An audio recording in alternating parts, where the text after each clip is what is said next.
CBSE പോർട്ടലിലെ വീഴ്ച കണ്ടെത്തിയ ഹാക്കർക്ക് ജോലി നൽകിയ IIT Kanpur.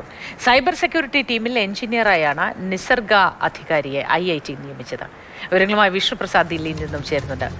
Vishnu, good morning.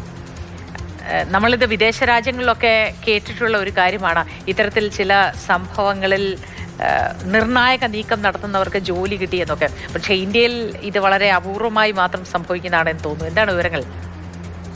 Moti, good morning. Moti പറഞ്ഞത് വളരെ ശരിയാണ്. കാരണം ഒരു വീഴ്ച കണ്ടെത്തിയപ്പോൾ ആദ്യഘട്ടത്തിൽ വലിയ രീതിയിലുള്ള സൈബർ അറ്റാക്കുകളെല്ലാം നേരിട്ടവരാണ് സിദ്ധാന്ത് സാർത്ഥകും അതോടൊപ്പം തന്നെ ഈ നിസർഗ എന്ന് പറയുന്ന ഹാക്കറും. എന്തായാലും ഇവരുടെ കണ്ടെത്തലുകൾ പിന്നീട് ശരിയാണ് എന്ന് സമ്മതിക്കേണ്ടി വന്നു അധികൃതർക്ക്. ഇപ്പോൾ ഈ ഒരു വീഴ്ച കണ്ടെത്തിയവർക്ക് വലിയ രീതിയിലുള്ള ഒരു പിന്തുണ നൽകുകയാണ് IIT കാൺപൂർ. അതിൽ നിസർഗയ്ക്ക് open source intelligence and threat intelligence വിഭാഗത്തിൽ എഞ്ചിനീയറായി ജോലി നൽകിയിരിക്കുകയാണ് IIT കാൺപൂർ. ഇവരുടെ തന്നെ ഇന്നോവേഷൻ ഹബ്ബായ C3 iHub എന്ന് പറയുന്ന ഒരു പ്രൊജക്ടിലേക്കാണ് ഇപ്പോൾ നിസർഗയ്ക്ക് അപ്പോയിന്റ്മെന്റ് ലഭിച്ചിട്ടുള്ളത്. ഇക്കാര്യം ഔദ്യോഗികമായി അറിയിച്ചത് ഈ നേരത്തെ സൂചിപ്പിച്ചതുപോലെ IIT കാൺപൂറിന്റെ ഡയറക്ടറായിട്ടുള്ള മനീന്ദ്ര അഗർവാൾ തന്നെയാണ്. എന്തായാലും ഇത്തരത്തിലൊരു ക്യാമ്പസ് റിക്രൂട്ട്മെന്റ് ഉണ്ടാകുക എന്ന് പറയുന്നത് ഈ രീതിയിലാകുന്നത് വളരെ അപൂർവമായി തന്നെയാണ് രാജ്യത്ത് സംഭവിക്കുന്നത്. CBSE പോർട്ടലിലെ വലിയ വീഴ്ചകളൊക്കെ അന്ന് കണ്ടെത്തിയിരുന്നു. എന്തായാലും വലിയ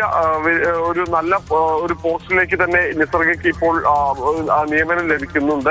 എന്തായാലും ഇതോടുകൂടി ഇത്തരത്തിൽ ഉയർന്ന വിമർശനങ്ങൾ, അതായത് ഈ വീഴ്ചകൾ കണ്ടെത്തിയ വിദ്യാർത്ഥികൾക്കെതിരെ വലിയ വിമർശനങ്ങൾ നടക്കുകയും വലിയ സൈബർ ആക്രമണം നടക്കുകയും ചെയ്തു എന്ന ചീത്തപ്പേര് ഉൾപ്പെടെ നിലനിൽക്കുമ്പോഴാണ് ഇപ്പോൾ അവർക്ക് സർക്കാരിന്റെ ഭാഗത്തു നിന്ന് തന്നെ ഒരു നിയമനം ഉണ്ടാകുന്നത്.